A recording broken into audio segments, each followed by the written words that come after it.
পদ্ধতি, প্রসেস, তরিকা, এটাকে ইসলাম বলা হয়। কি বললাম?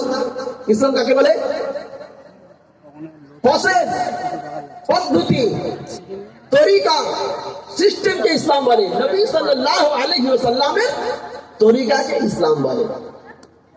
আল্লাহ বললেন, ইয়া আইয়ুহাল্লাযীনা আমানু, এই ঈমানওয়ালা, উদখুলু ফিস-সিলমি কাফা, ইসলামের মধ্যে তোমরা পরিপূর্ণভাবে প্রবেশ করো, পরিপূর্ণ ইসলামের মধ্যে এসো।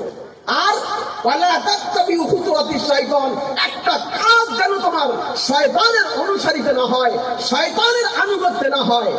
এটা কে বলছে? আল্লাহ বলছেন কোরআন পাকের মধ্যে কথা। ঈমানওয়ালাদের বলছে না, ঈমানওয়ালা ইসলামের মধ্যে দাখিল হও। তাহলে আমরা তো ঈমানওয়ালা, প্রথম থেকে তো মুসলমান, ইসলাম কবুল করে আছি, ফের ইসলামের মধ্যে দাখিল করতে হবে কিনা? ইসলামের মধ্যে আছে, বাইরের ভিতরে সবটাই নবীর তরিকা বহির্ভূত কাজ হয়। আর নিজেকে মুসলমান আর ঈমানওয়ালা আর ইসলাম বলে দাবি করো। একটা কাজ নবীর তরিকায় আমার বাড়ির মধ্যে পুরো হয় না। আল্লাহ বললেন ঠিক আছে।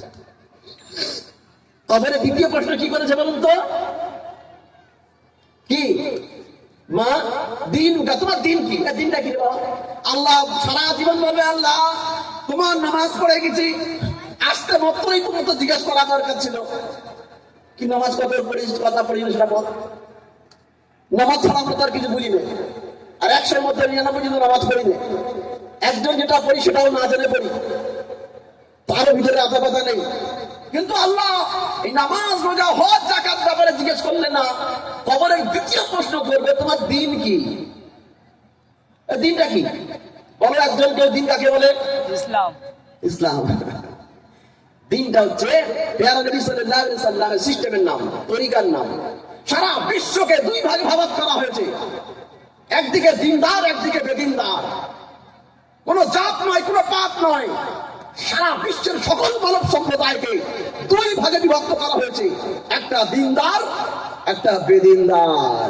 তাহলে দিনদার কারা আর বেদিন কারা, এটা আমি একটু পরিষ্কার করে খুলে আপনাদের সম্মুখে ব্যাখ্যা করে বলছি। আল্লাহু আকবার কবীরা। দিন হলো নবী সাল্লাল্লাহু আলাইহি সাল্লামের তরিকার নাম, আর তরিকাটাই হলো, নবীর তরিকাটাই হলো ইবাদত। আল্লাহ কোরআনের মধ্যে বললেন, খালাকতুল জিন্না ওয়াল ইনসা ইল্লা লিয়াবুদুন, আমি শুধু তোমাদের একমাত্র ইবাদত করার জন্য তৈরি করেছি, শুধুমাত্র ইবাদত করার জন্য তৈরি করেছি। মানুষ ভুল বুঝে মনে করেছে শুধু নামাজটা পড়লেই আমার সব ইবাদত হয়ে গেল, নামাজটা পড়বো সব হয়ে যাবে। নামাজটা আরো তো পড়ে না। 24টা ঘন্টা ইবাদত করতে হলে তোমার চোখের ইবাদত, তোমার জবানের ইবাদত, তোমার কানের ইবাদত, তোমার লজ্জাস্থানের ইবাদত, তোমার চিন্তা ভাবনার ইবাদত, তোমার খাওয়া ইবাদত, তোমার শোয়া ইবাদত, তোমার চলা ইবাদত, তোমার কামানো ইবাদত,